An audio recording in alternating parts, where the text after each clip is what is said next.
Perdoe a minha voz, está um pouco fanhosa, uma crise alérgica desde manhã, mas Deus vai dar graça para a gente compartilhar aquilo que o Senhor tem para os nossos corações nessa noite. Eu gostaria de que os irmãos abrissem a Escritura na carta aos Hebreus, no capítulo número 4. Nós vamos ler do versículo 14 ao versículo número 16. Hebreus 4, do 14 ao 16. São apenas 3 versículos. Eu vou me deter apenas no último versículo, que é o versículo 16, para compartilhar com os irmãos nessa noite aquilo que o Senhor tem para o nosso coração. Né? Hebreus 4, 14 a 16.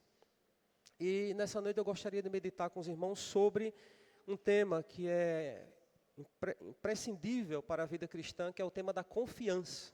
Nós vamos falar hoje sobre confiança. Não abra mão da sua confiança em Deus. Esse é o tema para a gente meditar nessa noite.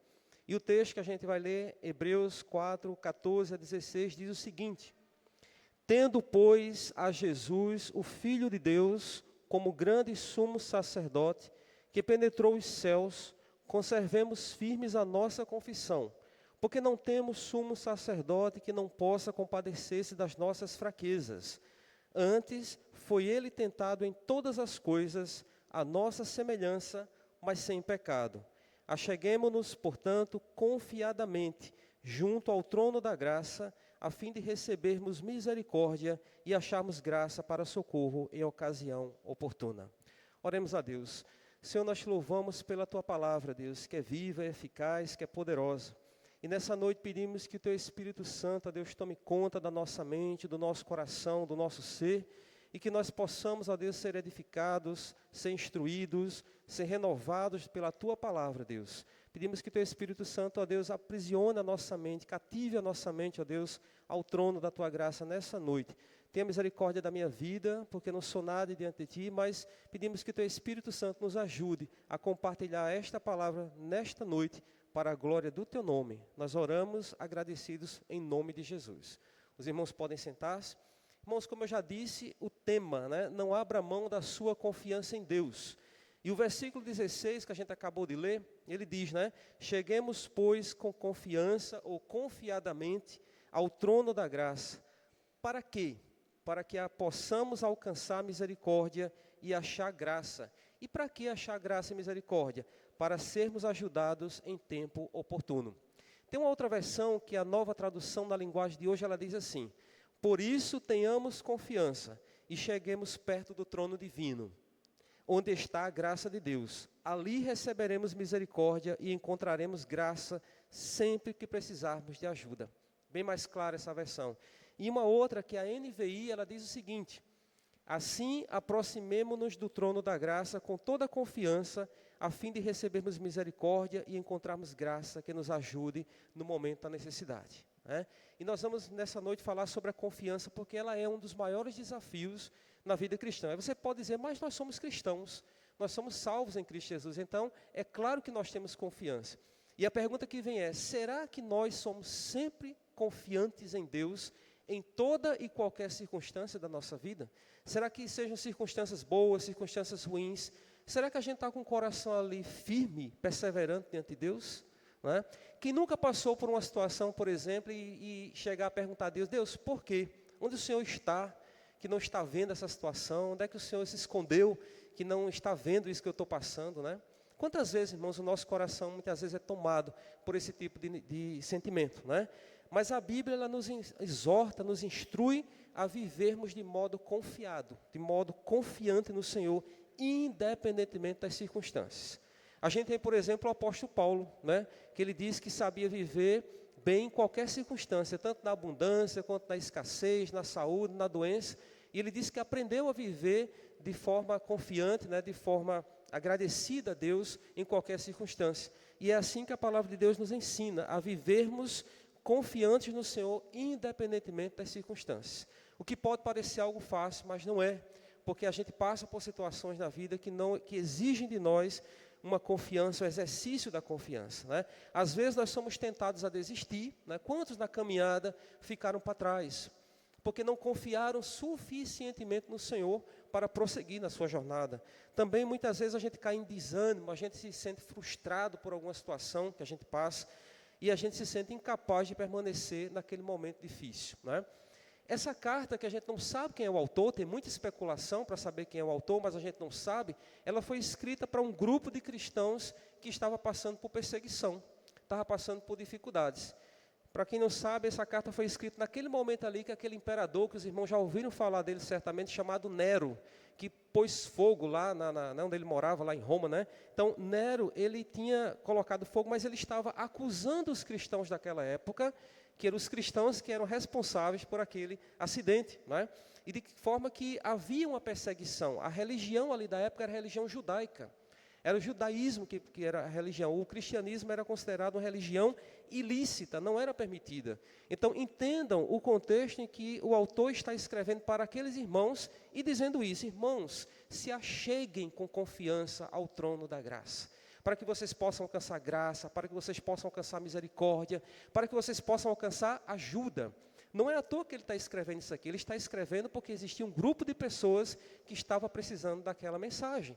Como nós também podemos hoje estar precisando dessa mensagem, porque precisamos também da confiança em Deus em tempos de dificuldades, né? Então, abandonar o cristianismo e se aliar ao judaísmo era uma forma de salvar a própria pele. Então, aqueles irmãos que não queriam ficar no judaísmo, na religião judaica, mas que tinham decidido seguir a Cristo Jesus, estavam correndo risco de vida, diante de uma situação difícil como aquela daquele tempo, daquele momento. Estamos falando aqui do ano 64, mais ou menos, depois de Cristo. Faz muito, muito tempo. A gente não tem nem ideia do tempo que faz. Mas os tempos passam, a história passa e as dificuldades elas permanecem. Talvez não tenhamos um Nero aqui, nem tenhamos perseguição muito clara, mas existem situações na vida que a gente passa. Às vezes é uma perseguição no trabalho, às vezes é uma perseguição na família, às vezes é uma dificuldade financeira, às vezes é uma enfermidade. E a gente precisa depositar a nossa confiança no Senhor. Por isso que é um exercício difícil. Além de Nero, além da perseguição do Império Romano, existiam também os chamados judaizantes. Não sei se já ouviram falar dessa palavrinha.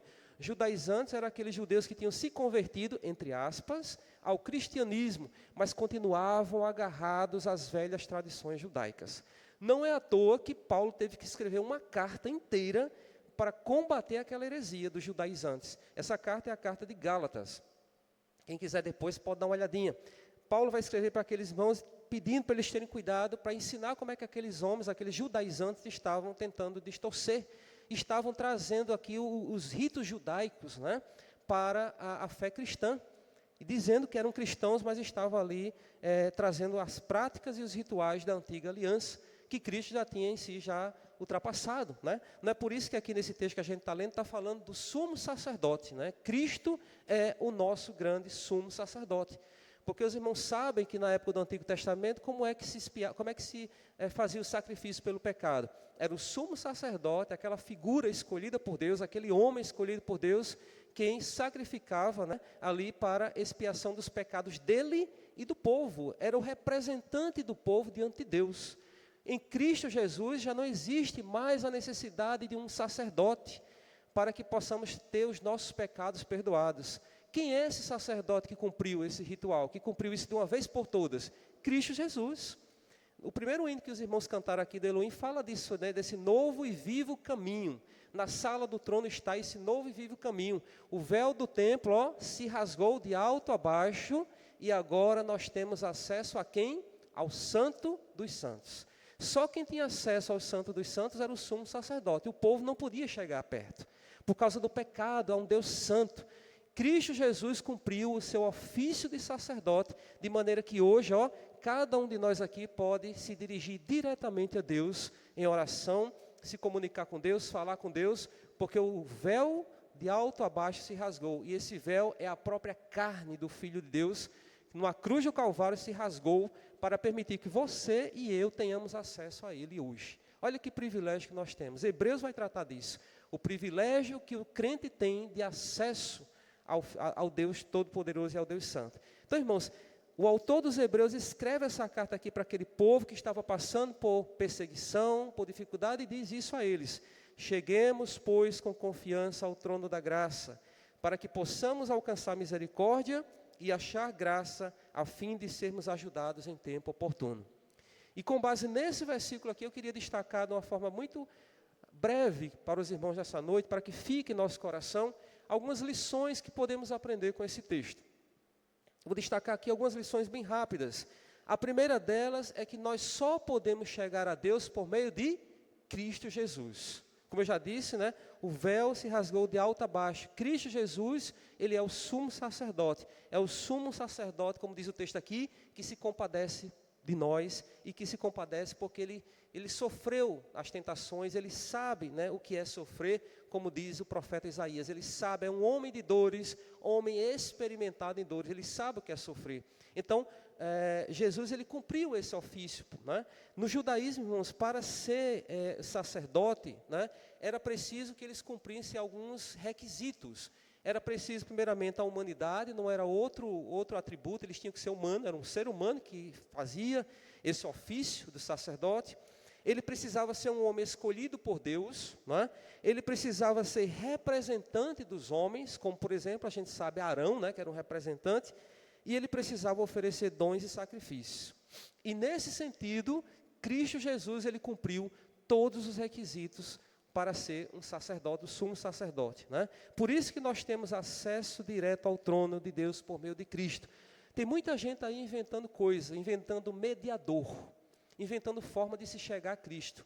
Acho que vocês já ouviram alguém dizer assim, mas toda religião, tudo leva a Deus. Não é assim que a gente ouve por aí? Mas a palavra de Deus, ela é muito clara, só por meio de Cristo Jesus. Olha o que aqui João diz, né? João 14:16, ele diz assim: disse-lhe Jesus, eu sou o caminho, a verdade e a vida. Ninguém vem ao Pai senão por mim.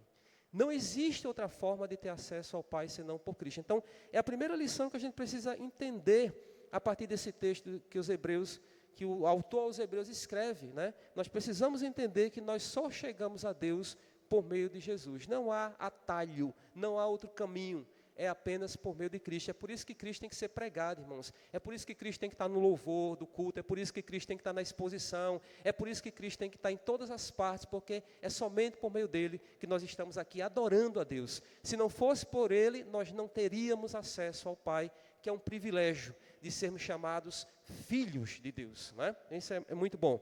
Essa é uma primeira lição. Não é mérito nosso, né? Não é por, já diz Paulo lá aos Efésios, é pela graça de Deus e não por meio de nosso sacrifício, de nossos atos, porque nós não temos nada.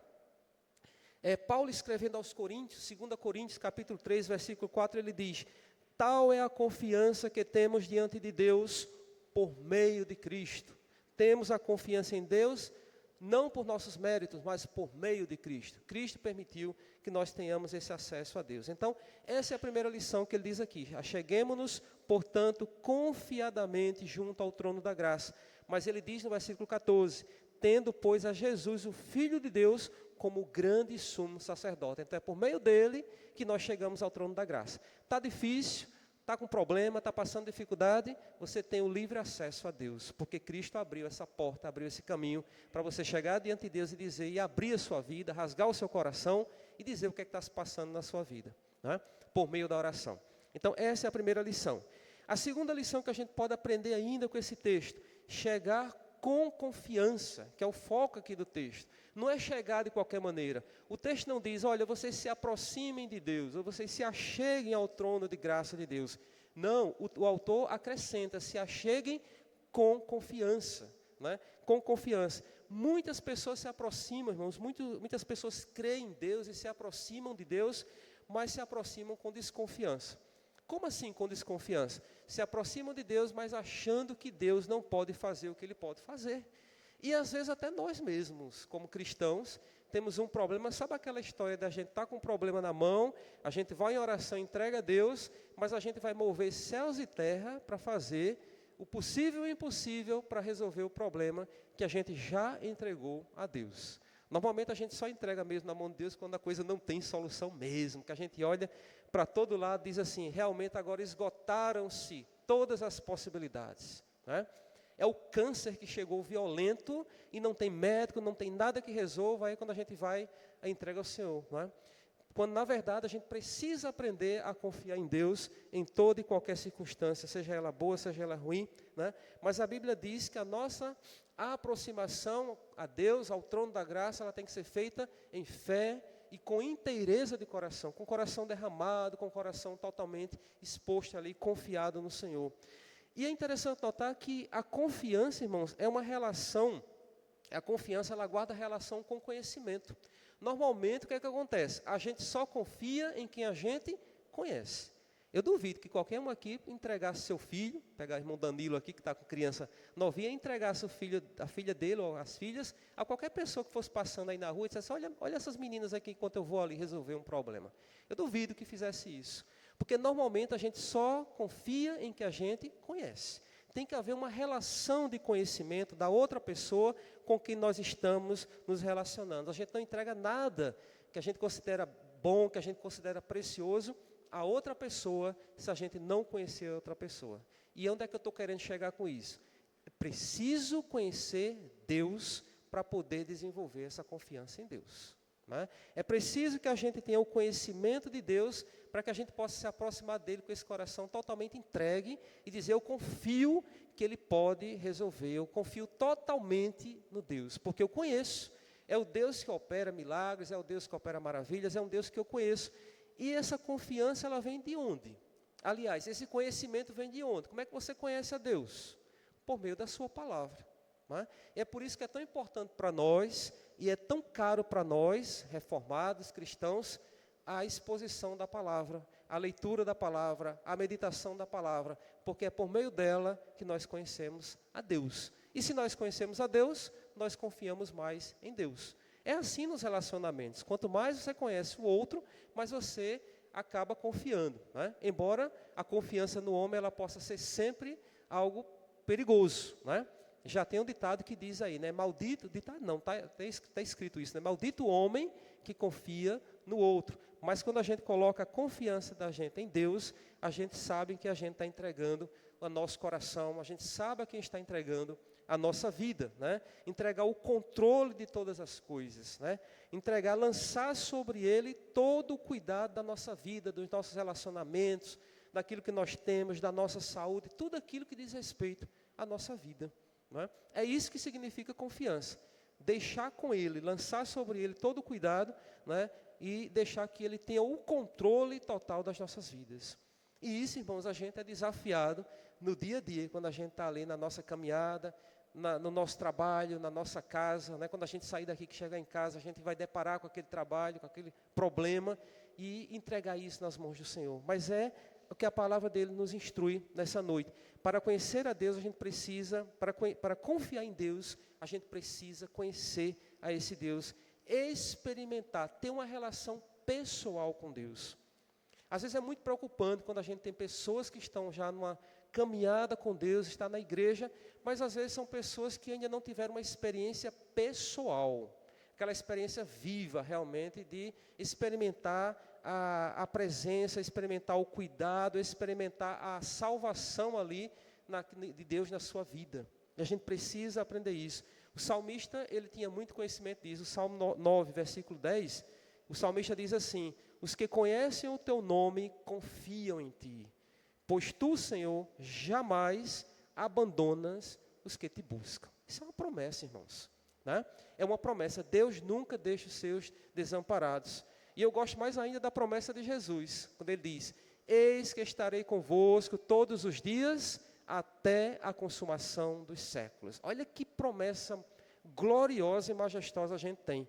E muitas vezes a gente, né, parece que não acredita, às vezes tem um sentimento ali de incredulidade com relação a esse sentimento.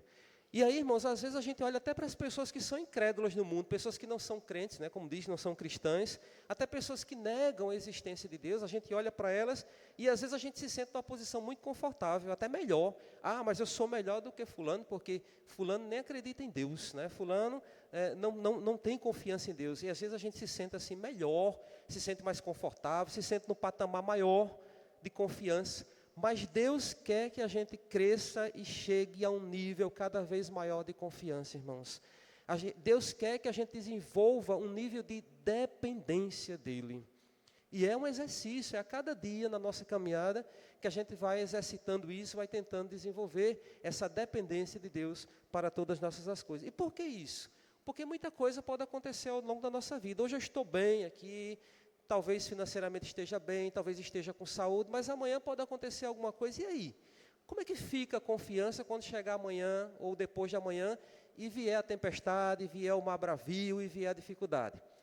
Como é que será, como é que ficará a nossa confiança? Quando vier o desapontamento, o fracasso, a tragédia, a doença. Por isso que a gente precisa examinar o coração. Senhor, né?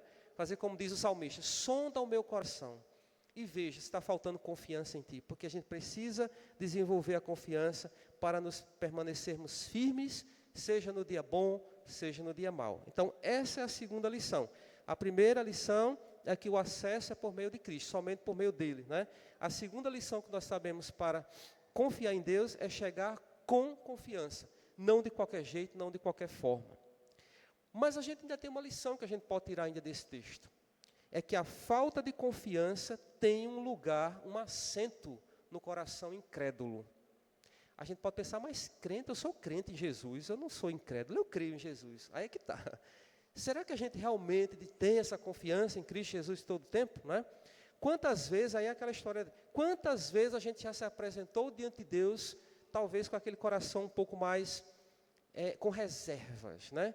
Eu vou orar aqui a Deus, vou entregar, vou colocar diante de Deus, mas fica aquela dúvida, fica aquela insegurança, fica a vontade de agir, fica aquela dúvida, né? E é aquela perguntinha que vem no coração, que não são raros, muitas vezes, os momentos em que aquelas perguntas vêm ao coração. Será que Deus está preocupado com os meus problemas?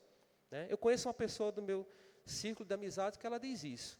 Ela diz assim, tu acha mesmo, porque às vezes ela vê a gente entregando a Deus, orando por alguma coisa, ou entregando alguma coisa do dia a dia mesmo a Deus, aí ele olha para mim e diz assim, tu acha mesmo que Deus está preocupado com essas coisinhas mínimas mesmo, assim? Ele coloca como uma questão teológica mesmo, sabe? Tu acha mesmo que Deus, soberano da terra, está preocupado com o que acontece na vida de cada um de vocês? No dia a dia aqui, tem tanta gente nessa igreja aqui hoje, mas será que Deus está preocupado com cada coisinha que acontece lá na casa de vocês, no trabalho de vocês? Às vezes bate essa dúvida, né, irmãos? Talvez alguém tenha essa dúvida. Ah, Deus está ocupado demais. Outros dizem assim, Deus está ocupado demais com coisas maiores, com coisas grandes. E a gente esquece de que o nosso Deus é um Deus soberano, é um Deus que cuida de cada um de nós. A gente leu aqui nessa noite, o Senhor é o meu pastor. Cada um tem o Senhor como seu pastor. Então, é o Deus que cuida de cada um. Né? Existe um teólogo chamado Kuyper que ele diz, não há um único espaço, 1 milímetro, nessa terra, nessa existência, que não seja ocupado por Deus. É um Deus, a gente não tem dimensão da soberania, do poder de nosso Deus. Nós é que somos pequenos demais, somos limitados demais e não enxergamos isso. Por isso que precisamos desenvolver essa confiança, né? E deixar de lado, muitas vezes, né, pedir ao Senhor, Senhor, reveja o meu coração.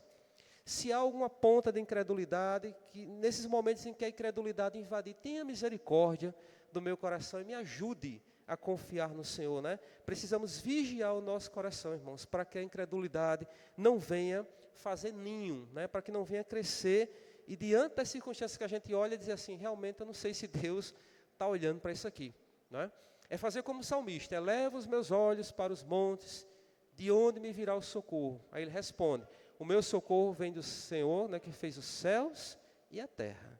Então é um Deus grande. Então a falta de confiança tem assento em um coração incrédulo. A gente precisa tomar cuidado, vigiar o coração com relação a isso. Uma quarta lição, uma penúltima lição que a gente pode tirar desse texto, que a gente leu de Hebreus, é que a falta de confiança desagrada a Deus. Por quê? Porque, já diz Hebreus, sem fé é impossível. Eu acho isso tão forte. Quando eu já li esse texto, eu digo assim, meu Deus do céu. Quer dizer que a pessoa tem que ter fé o tempo todo. Porque diz o texto, sem fé é impossível agradar a Deus. Diz lá o texto ainda, é importante, é imprescindível que aquele que se aproxima de Deus creia que Ele existe. Né? É importante, é relevante aquele que se aproxima de Deus. A Bíblia ainda diz mais, Paulo diz em Romanos capítulo 14, versículo 23, algo ainda bem mais forte, ele diz assim, tudo que não é feito com fé é pecado. Já leram esse texto? Eu li poucas vezes, mas retomando aqui para a meditação hoje, quando eu li esse texto eu fiquei impactado quando Paulo diz isso aos romanos. Tudo que não é feito com fé é pecado. Veja a importância da fé e da confiança, irmãos, na nossa caminhada. A gente precisa exercitar em Deus, em Cristo Jesus, a confiança, né? Fazer com que ela cresça em nosso coração. Então a gente não pode agradar ao Senhor sem a fé, né? Como acreditar, caminhar sem acreditar no cumprimento das promessas que Deus fez, né? Sem atentar também para as advertências, para as ordenanças que Ele tem para nós. A falta de confiança em Deus ofende a Deus e tem mais, compromete a manifestação dos milagres da presença dEle. Sabe como? Eu vou mostrar aqui sobre isso que eu acabei de dizer. A falta de confiança em Deus compromete a manifestação de Deus na nossa vida. Veja o seguinte, Jesus, quando ele estava voltando para a cidade de Nazaré, sua terra natal, estava voltando para a cidade, ele lamentou a incredulidade do povo daquele lugar, né? E ele não pôde fazer milagre ali por causa de quê? Da incredulidade. Ele não operou. Olha o que Marcos capítulo 6, versículo 5 diz. E não conseguiu fazer ali nenhum milagre, está falando de Jesus, a não ser impor as mãos a uns poucos doentes. Ele se admirava da incredulidade do povo. Isso é o que Marcos, o evangelista Marcos, diz que viu, né? É o relato do Marcos. Ele não pôde operar ali nenhum milagre, a não ser impor as mãos sobre os doentes, porque o povo era incrédulo, ao ponto de o próprio Jesus se admirar da incredulidade daquele povo, né, irmãos? Então veja que a incredulidade, a falta de confiança, ela é um impeditivo da realização das bênçãos de Deus na nossa vida. Então que a gente comece a abrir o coração e pedir, Senhor, aumenta a minha fé, aumenta a minha confiança. Aliás, Tiago já diz isso, né, que a gente precisa orar pedindo para que Deus aumente a nossa fé, né, para que Ele cresça a nossa fé. Em outro momento, o contrário do que eu acabei de dizer, em outro momento, Jesus ele já ficou maravilhado com a fé. Sabe qual foi o momento? Quando ele está ali passando, ficou maravilhado com a fé do centurião romano, né? O centurião romano tinha um servo que estava doente, estava enfermo, né? E sabendo que Jesus estava passando por ali, ele pede para os seus servos, os seus, né, trabalhadores irem até Jesus, mas ele se sentia tão indigno de ir até Jesus que ele, né, pede para os servos deles irem até ele e diz que ele, né, basta uma palavra, né? Diga ele que basta uma palavra para que meu servo seja curado. Jesus, sabendo daquele comportamento daquele homem, olha o que é que Jesus diz lá em Lucas 7, versículo 9. E ouvindo isto, Jesus maravilhou-se dele. No outro episódio, Jesus diz que ele se admirava da incredulidade. Mas aqui Jesus diz o quê? Jesus maravilhou-se dele e voltando-se disse à multidão que o seguia. Digo-vos que nem ainda em Israel tenham achado tamanha fé. Jesus se admirou agora, maravilhou-se da fé e da confiança daquele centurião, daquele homem, que era um gentil. Às vezes a gente acha que Jesus só ouve a oração do crente, né? Só de nós que somos cristãos, mas era um gentil, e Jesus ali encontrou tamanha fé na vida daquele homem, né? Então veja, irmãos, um coração confiante é um coração que agrada a Deus. Então, se o meu coração e o seu coração está titubeando, está faltando confiança, a gente precisa pedir, Senhor, aumenta a minha confiança. Diante dessa circunstância que eu estou passando, diante dessa dificuldade que eu estou vivendo na minha vida, eu preciso ter mais confiança no Senhor, independentemente do desfecho. Se vai ser bom, se vai ser ruim, porque também tem isso. Tem gente que só quer confiar no Senhor se o resultado for bom, for positivo, né? Mas a gente precisa aprender a confiar no Senhor, porque Ele sabe o que Ele tem para a nossa vida, Ele sabe o que é melhor para nós. O salmista, Salmo 37, versículo 3, ele diz assim, um versículo que todos nós conhecemos. Confia no Senhor e faze o bem, habitarás na terra e verdadeiramente serás alimentado. Confia no Senhor e as promessas vêm. Confia no Senhor e faz o bem, e quais são as promessas? Habitarás na terra e verdadeiramente serás alimentado. Então, a gente precisa desenvolver a confiança em Deus para que as promessas preciosas dele se cumpram, para que ele possa realmente fazer milagres e operar maravilhas na nossa vida. Por fim, como última lição desse texto que a gente pode tirar, né, com base nesse texto, eu queria destacar o que o texto traz como algumas promessas para quem deposita a confiança em Cristo Jesus. Porque o texto que a gente leu diz assim, acheguemo-nos, né, se aproximem, portanto, confiadamente, junto ao trono da graça, a fim de recebermos misericórdia, olha aí o que ele está prometendo, e acharmos graça para socorro, para ajuda em tempo oportuno, em ocasião oportuna. Então, a primeira coisa que ele fala aqui é sobre a misericórdia, né? Muita gente hoje recorre a tanta coisa para buscar misericórdia para a sua vida, e a fonte da misericórdia está em Cristo Jesus. A palavra de Deus diz, já lá em Lamentações de Jeremias, capítulo 3, versículo 22 e 23, que as misericórdias do Senhor são a causa de não sermos consumidos. E diz mais, elas não têm fim e se renovam a cada manhã. É lindo esse texto.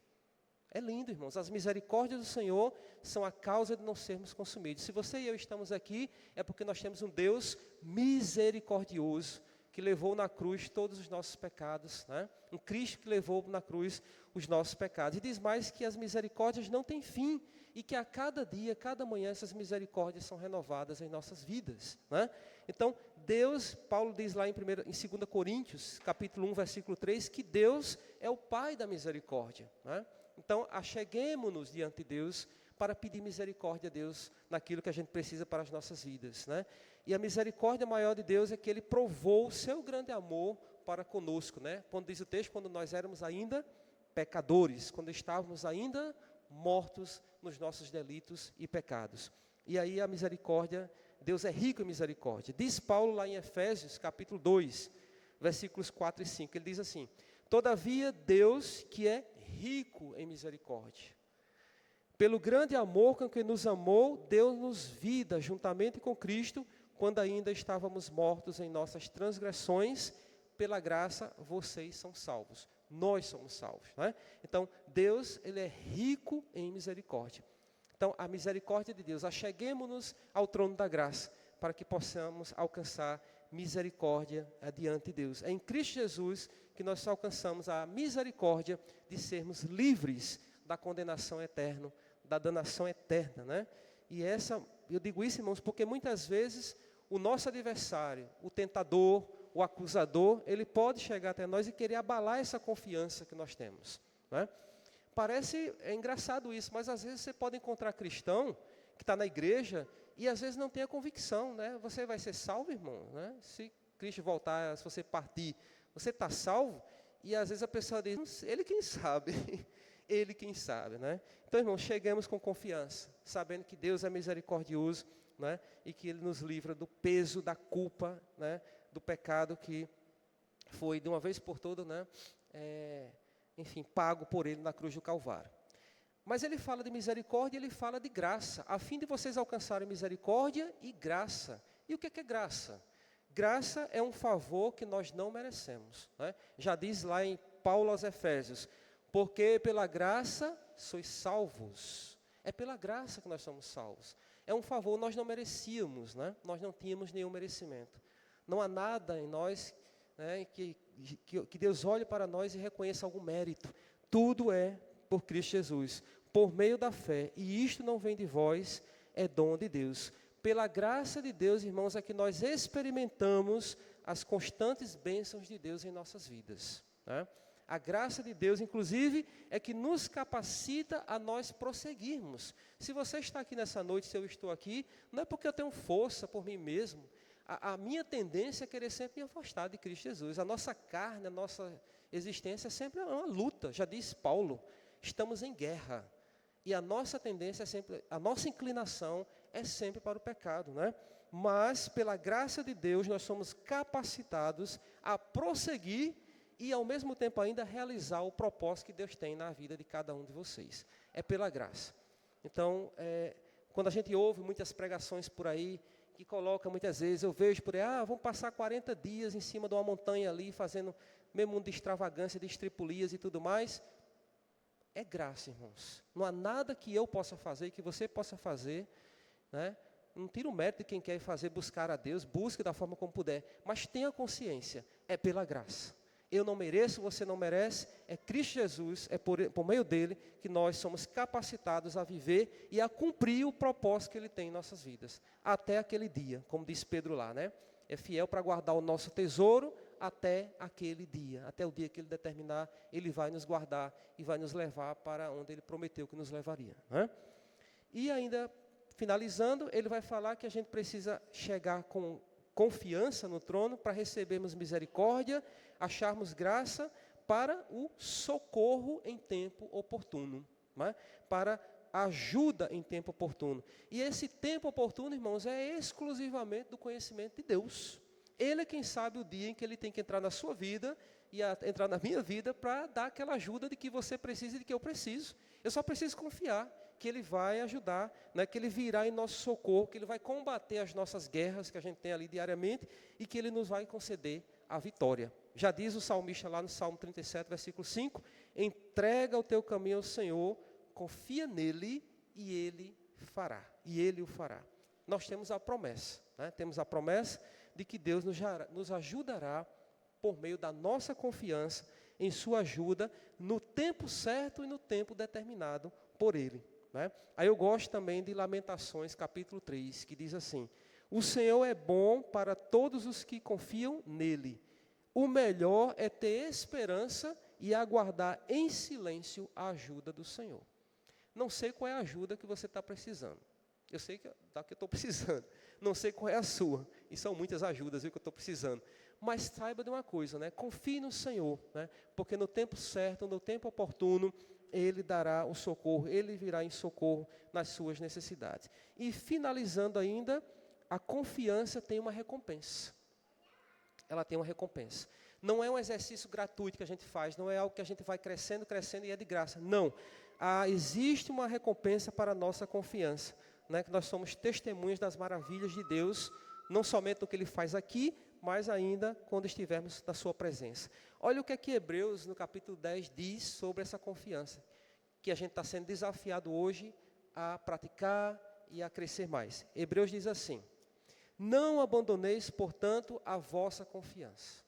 Talvez você seja tentado, está tão difícil, está tão pesado que você quer abandonar a confiança. Mas ele diz, não abandoneis, portanto, a vossa confiança, ela tem grande galardão. Não sou eu que estou dizendo, é a Escritura que está dizendo. Com efeito, tendes necessidade de perseverança, para que, havendo feito a vontade de Deus, alcanceis a promessa. Lembre-se do que eu disse no início, aqueles irmãos estavam passando tempos difíceis. Estavam sendo perseguidos pelo Império Romano. Eles precisavam dessa palavra para acalentar o coração deles, para aquecer o coração deles. Mas o tempo passa, a história muda, a história passa, e os problemas, as perseguições, as lutas, elas continuam em dimensão diferente, de forma diferente. De maneira que todos nós aqui temos as nossas lutas, mas a palavra é a mesma, né? Passará o céu, passará a terra, mas as palavras não vão passar. E Jesus Cristo é o mesmo ontem, hoje e eternamente. Então, a palavra de confiança para aquele povo é a mesma palavra que Ele está dizendo para nós nessa noite. Que nós aprendamos a confiar, a ter um coração confiante nele. E aí eu finalizo com rápidas aplicações que a gente precisa entender. Primeiro, somos chamados a crer e a confiar em Deus em todos os momentos. Não só na época das vacas magras, ou das vacas gordas, aliás, mas das vacas magras, nas dificuldades também. A confiança, irmãos, ela não se dá por acaso, ela não vem naturalmente. É preciso, ela cresce em nosso coração, e ela cresce como? À medida que a gente conhece mais o Senhor. Não é à toa que Oséias diz, conheçamos e prossigamos em conhecer o Senhor. É todo dia que a gente tem que procurar conhecer o Senhor. Os irmãos estão ouvindo aqui uma mensagem rápida, hoje à noite. Não tem que esperar domingo que vem para ouvir outra mensagem. Hoje ainda, amanhã, e depois de amanhã, e depois de amanhã, todo dia tem que pegar a palavra para aprender mais do Senhor. Porque quanto mais você lê e mais aprender do Senhor, mais a sua confiança vai crescer nele também. Outra implicação que a gente precisa entender, jamais desconfie do amor de Deus pela sua vida.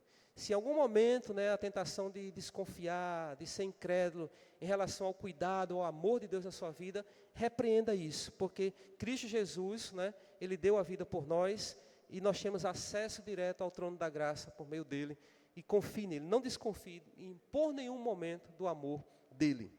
Terceira implicação, hoje é o tempo propício, o tempo oportuno para avaliar a maneira como você tem se aproximado de Deus. Fazer aquela perguntinha lá no seu coração, como é que eu tenho me aproximado de Deus? Primeiramente, será que eu tenho tentado me aproximar de Deus? Ou eu estou aqui parado no meu cantinho, no meu lugar, e não tenho dado passo a passo todos os dias para me aproximar diante de Deus? O que é que eu preciso fazer para me aproximar mais de Deus? Quarta implicação, chegue a Deus com o coração confiante no seu amor, né? Entregue o fardo a Ele, sem procurar assumir o controle das coisas difíceis da sua vida. Você não pode com a arrudia lá, com o pote, né, como diz, né? Não pode com o problema. Então, entregue a Ele, ande por fé, não ande por vista, mas ande por fé para alcançar o cumprimento das suas promessas, né? Empenhe-se em fazer o bem, como ele diz aqui, e reconheça o Senhor em todos os seus caminhos na sua vida. E, por último, sua confiança tem um valor para Deus, como a gente viu, né? E que a recompensará com graça, vai recompensar com misericórdia, vai recompensar com ajuda no tempo oportuno, né? E eu finalizo, né, essa implicação trazendo Isaías, capítulo 64, versículo 4, quando ele diz assim: nunca ninguém viu ou ouviu falar de outro Deus além de ti, de um Deus que faz coisas assim em favor dos que confiam nele. Então, nós somos privilegiados, irmãos, somos filhos de Deus em Cristo Jesus, somos filhos dele, e que nessa noite nós possamos sair daqui com o sentimento, com o desejo no nosso coração de aumentar cada vez mais a nossa confiança, para que possamos chegar dia a dia diante do trono de forma confiada, para que possamos alcançar misericórdia, graça e socorro no tempo oportuno. Amém? Que Deus aplique, então, que o Espírito Santo, né, diariamente aplique essa palavra no nosso coração. Nós vamos orar, agradecendo por essa palavra, e em seguida eu passo para encerrar. Então, nós vamos ficar de pé. O dirigente pediu para a gente orar, então, encerrando já a nossa reunião. O culto continua lá fora. Sabem disso, né? Não é que a gente vai fechar a rua ali, não, irmãos. O culto vai continuar lá fora, na nossa casa, quando eu dormir. Agora, a reunião vai ter que se encerrar, porque a gente, né, não pode ficar direto aqui, né? Senhor, nós te louvamos e bendizemos o teu nome, ó Pai. Nós agradecemos ao Senhor pela tua palavra, Deus, nessa noite, pela tua orientação, pela tua instrução, Senhor. Pai, muitas vezes nós temos nos aproximado do Senhor com o coração vacilante, com o coração incrédulo, ó Pai. Um Deus tão grande, um Deus tão maravilhoso, um Deus que já fez tanta coisa, como a palavra nos mostra, como a palavra evidencia, tantos milagres, tantas maravilhas o Senhor tem operado, a começar pela nossa própria salvação em Cristo Jesus.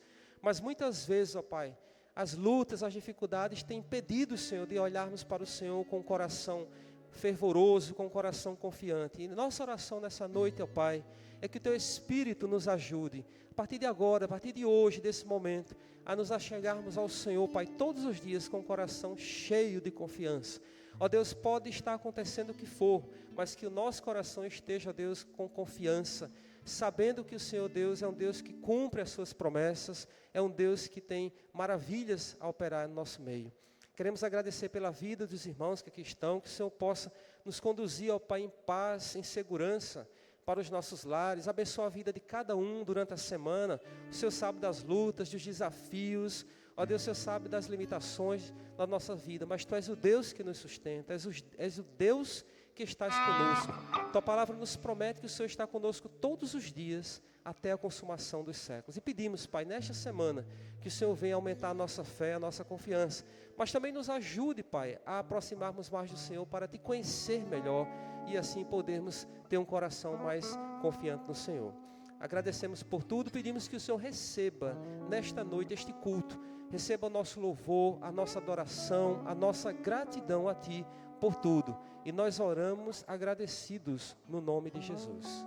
Amém. Que os irmãos sejam abençoados, que Deus abençoe e tenham uma boa semana.